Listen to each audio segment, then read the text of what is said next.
এবার তো আমাকে যেতেই হচ্ছে এই বেলা না। মা তুমি ছাড়ো না মা, আমি তোমাকে বলছি। আর তুমি তো জানোই আজকাল আজকাল ডায়নার কেমন মেজাজ হয়েছে। আমি বলি কি তুমি এসব নিয়ে মাথা গরম করো না, তোমার শরীরটা খারাপ হবে। কিন্তু এটা কি নিশ্চিত না, মানছি যে ছোট বৌমার আজকাল মেজাজ বেড়েছে, তাই বলে সর্বক্ষণ চিৎকার চেঁচামেচি করে যাবে? মা বাবা আপনারা এই নিয়ে ভাববেন না। বাবা আপনি ঘরে গিয়ে বিশ্রাম নিন, আমরা এই দিকটা সামলে নেব। না ঠিক আছে, সেসব তুমি সামলে নাও, কিন্তু বুঝলে বড় বউ, আমি একটা জিনিস না কিছুতেই বুঝে উঠতে পারছি না, এই বাড়িতে এসব কি শুরু হলো বলো দিকে? এমন কেউ করে নাকি? না না যাই বলো তুমি, সারাদিন তো আপিসে তোমার পরিশ্রম করতে হয় নাকি? এই চোর ডাকাতদের নিয়ে ভাবতে হয়, তাদের কি করে আটকানো যায় সেসব নিয়ে ভাবনা চিন্তা করতে হয়। তো বাড়িতে এসে তো বিশ্রাম নেবে তা নয়, বাড়িতে এসেও বাড়ির অশান্তি নিয়েও তোমাকে ভাবতে হচ্ছে। বড় বৌমা তুমি এদিকে আর কান দিও না, তুমি যাও ঘরে যাও, এসব পুলিশের পোশাক ছেড়ে শাড়ি টাড়ি পরে গে যাও। ঠিক আছে মা।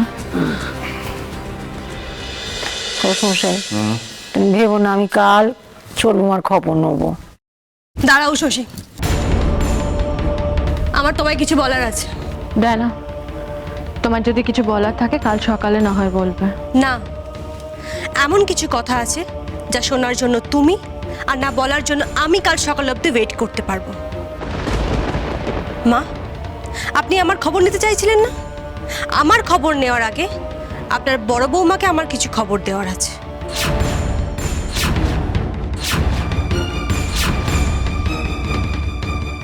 ওরে বাবা, এবার নতুন একটা ক্যাচাল করবে তাই না? পারো বটে, কাউকে রেস্ট দেবে না, নিজের গলাটাকেও রেস্ট দেবে না, মায়ের সাথে পাল্লা দিচ্ছে একেবারে। কি হয়েছে কি ছোট বৌমা?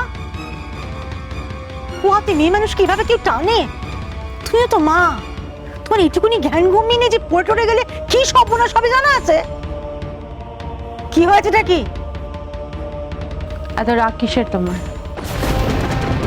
তোমার সাথে তো আমার কথা হয়েছে, আর যদি কিছু বলার থাকে বা শোনার থাকে কাল সকালেই আমি শুনবো।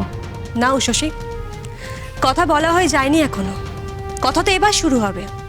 আর সেই কথা আমি কিছুতেই বাসি হতে দেব না, কারণ কিছু কিছু কথা বাসি হয়ে গেলে তার দাম কমে যায়। কি বলেছিলাম তোমায়?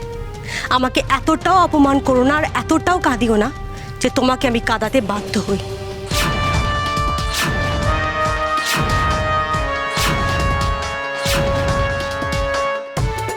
তোমার কাঁদার সময় এসে গেছে শশী।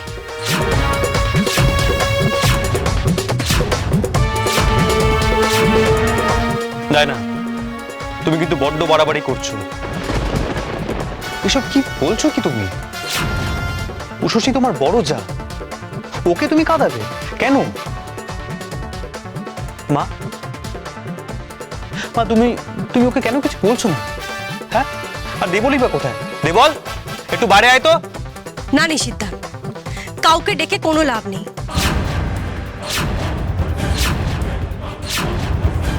আজ আমি কারোর কথা শুনবো না, তোমার আর মায়ের কথা তো নাই।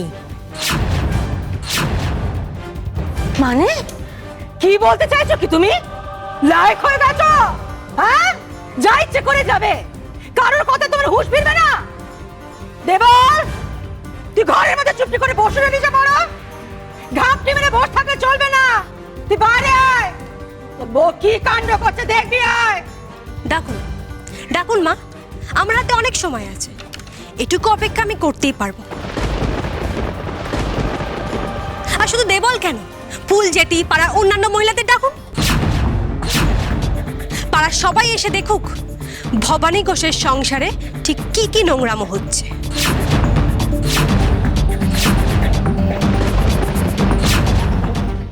কি করছো কি তুমি ডায়না? মুখ সামলে কথা বলো। তুমি মায়ের নাম ধরছো, এত নিচে নেমে গেছো তুমি। তাই মায়ের নাম ধরে বলেছি বলে খুব অসম্মান করা হয়ে গেছে তাই না? আমিও দেখব যখন তুমি সত্যিটা জানতে পারবে যে তোমার স্বামী, তোমার শ্বশুর, তোমার শাশুড়ি তোমার থেকে ঠিক কি লুকিয়েছে, তখন তুমি তাদের কেমন সম্মান দাও।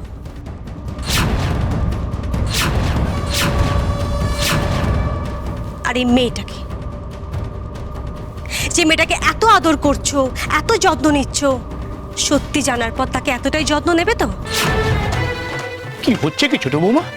হ্যাঁ, তুমি কিন্তু সীমা ছাড়িয়ে যাচ্ছ। তোমার সৌ তোমার সামনে দাঁড়িয়ে আছে, সেটা কি ভুলে যেতে চাও? হ্যাঁ, ভুলে যেতে চাই বাবা, কারণ এই দলে আপনিও আছেন। আপনারা সবাই মিলে শশীকে ঠকাচ্ছেন। তোহাই তোমার ডায়না, চুপ করো তুমি। কি বলে ছোট বৌমা? তোমার শোরকে কি বললে তুমি? আমরা বড় বৌমাকে ঠকাচ্ছি? আমরা সবাই মিলে কেমন ঠকাচ্ছি বলো শুনি। না না, ও শুনবেন না, ও শুনবেন না, ওকে বলতে বলবেন না। সে যে সাংঘাতিক সত্য, আপনার পায়ে পড়ি, ওকে বলতে দেবেন না আপনি। দিদি সইতে পারবে না।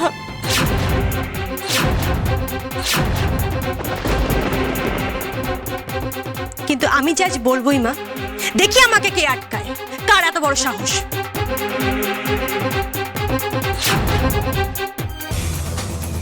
কি বলছেন কেলি? ডায়না সব জেনে গেছে?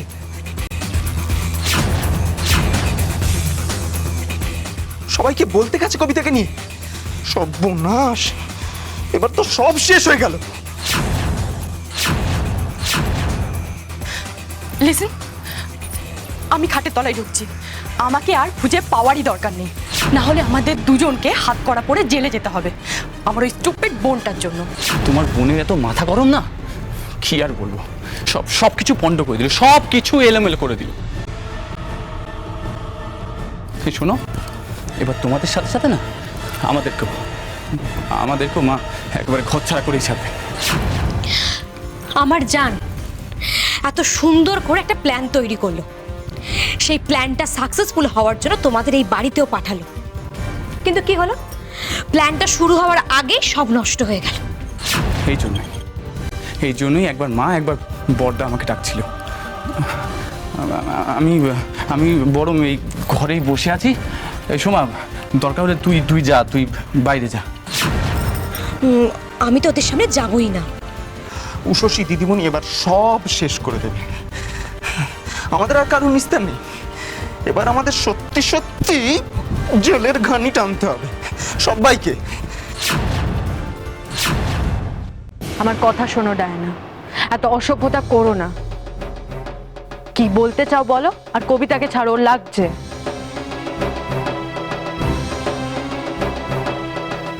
এটাই বুড়ি, তুমি কি এমন জেনেছো গো জানি এত হই হট্টগোল করছো? এই যে মেয়ে কবিতা, তুমি জানো মা প্রথম দিন থেকে ওকে কেন পছন্দ করে না? কেন নিষিদ্ধ ওকে অপছন্দ করে জানো? কি মা, এবার বুঝছেন তো আমি কি জেনেছি?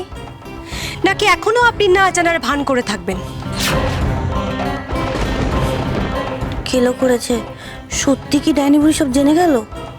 হ্যাঁ, আমি সব জেনে গেছি, কিচ্ছু জানতে বাকি নেই আমার। উষসী, এবার তুমি শোনো, এই মেয়ের 5 বছর আগে নিষিদ্ধার বউ হওয়ার কথা ছিল তোমার জায়গায়।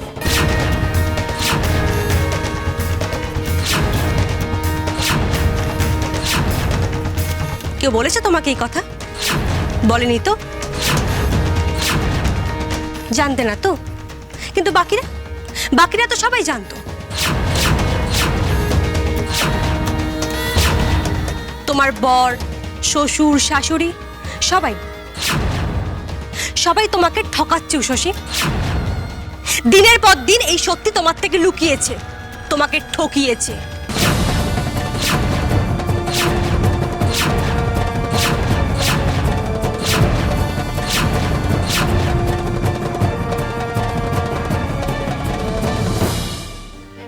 কেমন ধর্ম তোমার নিষেধ? তুমি আমায় এভাবে মিথ্যে বললে কেন?